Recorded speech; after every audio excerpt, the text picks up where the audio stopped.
Has this ever happened to you? Hey guys, I brought movies for movie night.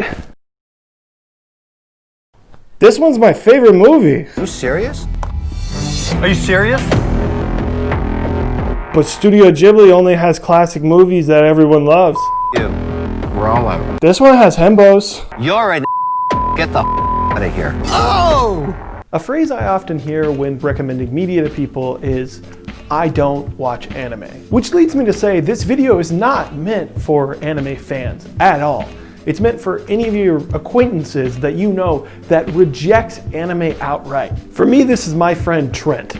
Now, Trent had a New Year's resolution last year to get skinny, which he fulfilled, but let me tell you, you're still ugly on the inside until you finish watching Naruto.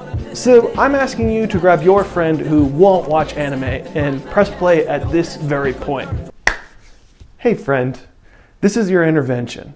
Listen, 2020 was a rough year for all of us, but it's time you grow up and start watching anime. Now before you say you don't like anime, let's talk about what anime actually is. Merriam-Webster defines anime as a style of animation originating from Japan that is characterized by stark, colorful graphics with vibrant characters. I bring this up because it's important to say anime is not a genre. While there are definitely clear popular examples, your Dragon Ball Z's, Naruto's, One Piece's, that's not explicitly what anime is. There are so many horrific, comedic, dramatic pieces of work that I've seen that are some of the best in their specific genres. Now, if you're not a fan of action, I completely get why you'd be deterred from a lot of anime, but if you are, what are you doing? Anime has some of the best action, hands down. There's so many brilliantly thought out fights with so many tactile characters going off against each other, which are always spectacularly animated. I mean, just look at this quick video of how this action looks. I've never seen motion like this done so well. Now, am I biased? Of course. I grew up with both Yu-Gi-Oh! And Pokemon, but more importantly, I discovered Naruto when I was 10 years old, and I would watch episodes on Toonami, but if I ever missed one, God forbid, I'd have to Google episodes with my best friend Evan on his mom's work computer and pray it had all 3 parts of a certain episode on YouTube. Anime provided this unique edginess in its style that it was showing me that was unlike anything I had ever seen. It was my golden ticket off of Baby Island full of Mickey Mouse cartoons. So obviously it was easy for me to gravitate towards that when I was younger and get adjusted to that.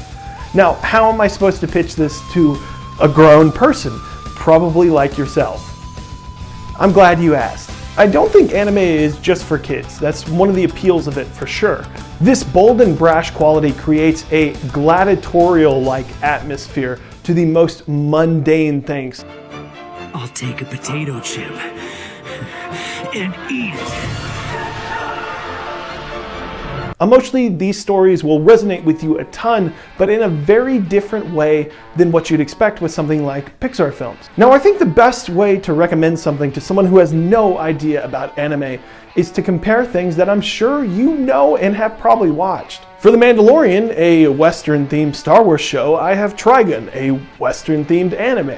You follow Vash the Stampede and a bunch of bounty killers, and it's tons of fun. For Game of Thrones, if for whatever reason you're trying to fill the void of a terrible last season, I have Attack on Titan, which looks to be concluding in a great way, and Vinland Saga. Both are amazing, fantastical worlds that definitely have a more serious tone to them. Avatar: The Last Airbender, if for whatever reason you watched Avatar and you never got to anime, Fullmetal Alchemist Brotherhood is one of the closest direct comparisons.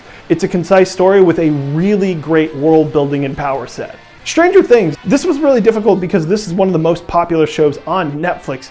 However, there's not a direct comparison. I eventually went with Steins Gate. Now, I will say these are older kids, but they're coming together to do time travel stuff. So not in the same realm as the horror, it more leans into the sci-fi, but still very similar. MCU movies. If for whatever reason you found an affinity for comic book characters now, My Hero Academia takes direct inspiration from those and does so in an incredible way. Ladybird, that's right, Greta Gerwig's directorial debut that I'm sure a ton of you A24 fans love. Now for this, I'd recommend Only Yesterday.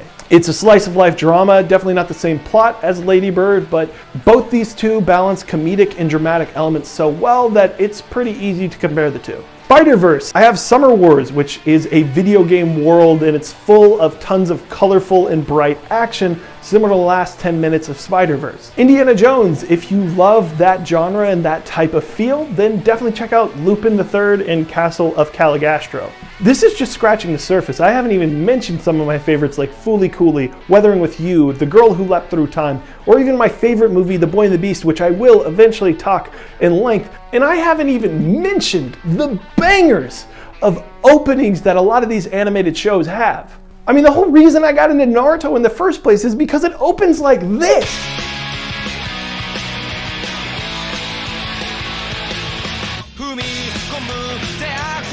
So I'm hoping you'll find the kindness in your heart to at least give anime a try in 2021.